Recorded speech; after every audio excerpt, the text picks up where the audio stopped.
too much about nihilism or absurdism, but I think the thesis of life being meaningless and everything being absurd and just pointless is something that I can kind of agree with because I kind of share that belief that if you kind of see things that way and if you really look at things and see things for what they are beyond the facade or a mask that things are kind of masquerading and you can kind of bring yourself to the conclusion that life is meaningless and everything is absurd and it's crazy that we're all here.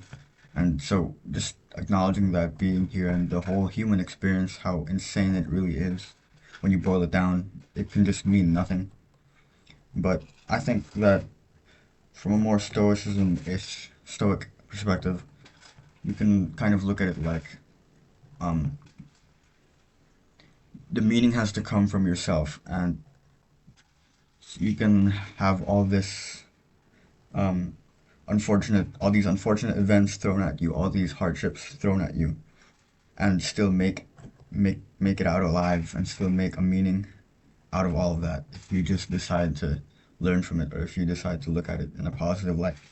And I think the title is called Meaning is Self-Sustained because I think that choosing to live a meaningless life, or no, sorry, trying to see your life, visualizing it, seeing your life as something that is meaningless is a choice that you can choose.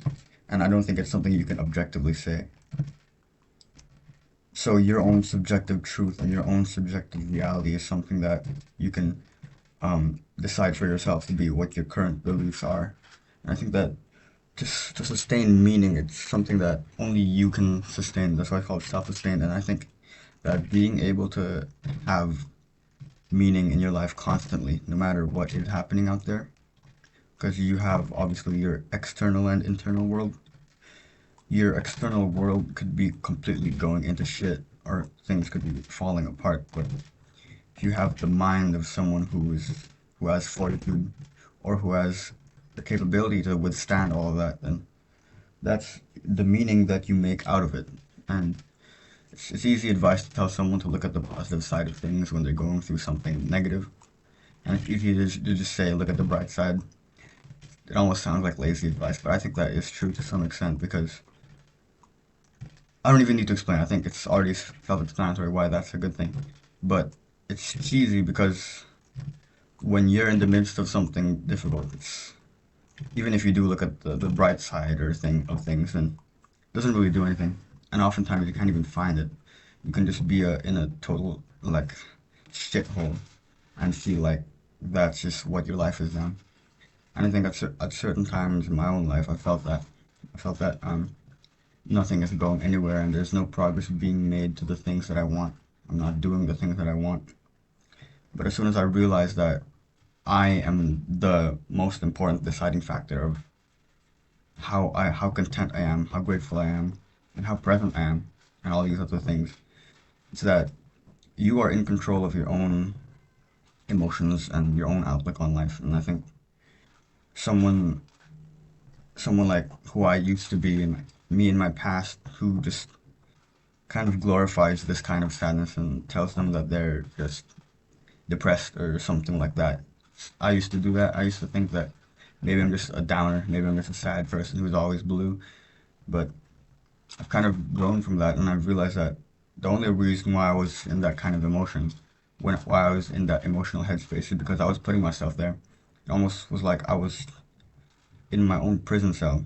And I think I made a video of that before, like the mind is not a prison cell. And I think the only thing that can really lock you in there is yourself. You kind of just lock the doors and throw away the key and just accept that that's your life now. When all along that was you doing that. And it's also a thing of when you have these struggles but you don't know yourself well enough, there's a big chance that most of the things that you're going through that are difficult for you is just something within you that you haven't uncovered, some childhood trauma or some issue from your past that you haven't reconciled yourself with. Not even a closure kind of thing where you need to have a conversation with someone. Oftentimes, it's really just an issue within yourself, something that you haven't accepted from your past, something that you haven't really acknowledged to have taught you something. You know, I could have had this event in my past that has changed me until now that I don't even know of. Because, you know, you go through life and you go through the days and the months and the years being almost unconscious to what changes you, and all of a sudden you look a year later at yourself and you realize a lot has changed and you can't even tell what has changed you or what has brought you to that point.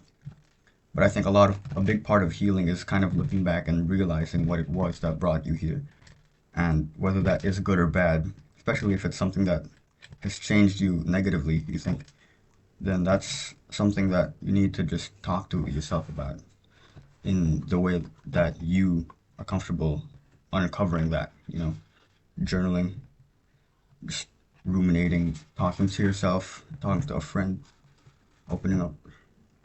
And I think a lot of opening up to yourself or to other people, it's really just using words to dig into your own heart or your own soul. Because even though I don't think words do a good job at explaining someone's emotions, especially for anyone, even the most literate people have a hard time expressing it through words. Because the more you know, the more words that you know, the more specific they are, and certain emotions are just not specific at all, so they just become impossible to explain. And I don't think meaning is something that you should find. I don't think it's an endless search of your life that eventually one day before you die or something you kind of realize it and all clicks. Maybe that's how it is, but right now I don't see it that way. I think it's something that I also don't think it's something you get one day and just sustain it forever. I think it's something you have to consistently find. And I say it's self-sustaining because you need to find it yourself and you need to sustain it yourself, but it won't just stay there. And I say I just realized the title might be weird because I'm saying meaning is self-sustained. I don't think I'm not saying that meaning sustains itself. I think the self that I'm using is yourself, and you need to be the one who's consciously searching for meaning in things. And even when you look at things that you think are meaningless, you need to find that yourself if you think that you need meaning. Because sometimes people are just content with life. Sometimes people are just in happy times and they think everything has meaning, everything is to be grateful for. And for people like that, then yeah, that's them self-sustaining meaning for themselves. But when you're not in that place, and I think a lot of us, most of us aren't in that place, especially when you're in some kind of emotional turmoil or something, which we've all experienced at one point, you kind of just have to face the reality that you need to find the meaning yourself, that nothing can really give that to you, at least in my experience, right? Yeah, I think that's just what this whole video is. Maybe I should keep it short for this one, but it's kind of just a simple message. And I was just thinking about just earlier how I could, I'm happy for I've been happy, and that's because I'm, I've been finding the meaning in myself and realizing that my outlook is everything. And even though I'm in an environment that doesn't feel like it means anything, it's up to me to find that within it, because I don't think that anything is 100% meaningless. I don't know, maybe I just need to look into absurdism more or nihilism more, but I've always found that you have to dictate meaning yourself and you have to be the one actively searching for it.